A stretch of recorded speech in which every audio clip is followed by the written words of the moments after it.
OBC समाजाच्या नेत्यांनी G.R.. नीट वाचा. ओबीसी नेत्यांना फडणवीसांचं आवाहन. तर मुख्यमंत्र्यांचा आदर करतो, त्यांचा हेतू चांगला. मंत्री छगन भुजबळ यांची प्रतिक्रिया.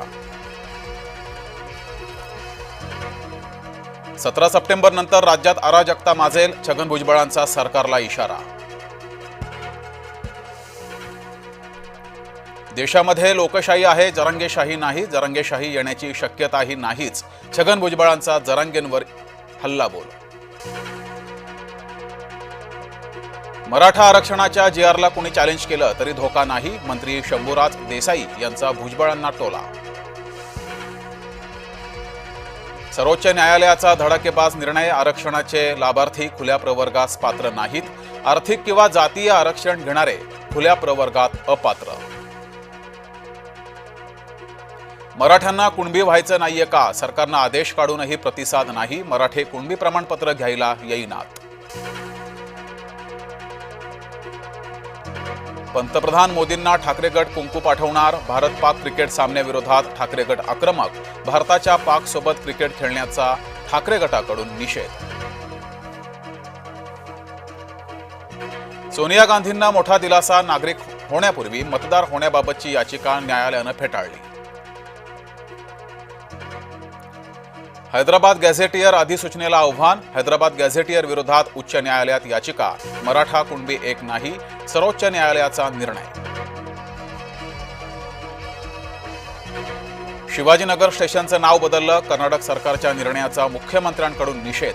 कर्नाटक काँग्रेसकडून शिवरायांचा अपमान. फडणवीसांचा टोला. मुंबई पालिका निवडणुकीसाठी भाजपा ॲक्शन मोडवर. अमित साटम, प्रवीण दरेकरांनी बोलावली सहकार आघाडीची बैठक.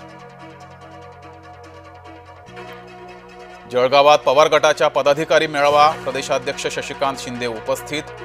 महिला प्रदेशाध्यक्षा रोहिणी खडसेंनी मेळाव्याकडे फिरवली पाठ. चर्चांना उधार. पंतप्रधानांकडून सरसंघचालकांना वाढदिवसाच्या शुभेच्छा. मोदींकडून भागवतांच्या कार्याचं कौतुक. नागपुरात ट्रक चालकाकडून लाखोंच्या तूर डाळीची चोरी. उत्तर प्रदेशात जाणाऱ्या मालाची इंदोरमध्ये परस्पर विक्री. वर्ध्यात विजेच्या कडकडाटासह मुसळधार पाऊस. सोयाबीन पिकावर दुहेरी संकट. शेतकरी चिंताग्रस्त. येलो मोझॅक नंतर आता पावसाचा तडाखा. संजय कपूरची 30,000 कोटींची संपत्ती वादात. करिश्मा कपूरच्या मुलांनी केला वडिलांच्या संपत्तीवर दावा. शिर्डीतील साईबाबा संस्थानात मोठा बदल. AI प्रणालीमुळे दर्शन जलद आणि सुरक्षित होणार. छत्तीसगडमधील गरियाबंद येथील चकमकीत 10 नक्षलवादी ठार. 1 कोटीचं बक्षीस असलेला नक्षलवादी ठार. दोन्ही बाजूकडून अधूनमधून गोळीबार सुरूच. आणि दिल्ली, मध्य प्रदेश, रांची, हैदराबादमधून 5 संशयित अतिरेक्यांना अटक. संशयित अतिरेक्यांकडून बॉम्ब बनवण्याचं साहित्य जप्त. दिल्ली पोलिसांची कारवाई.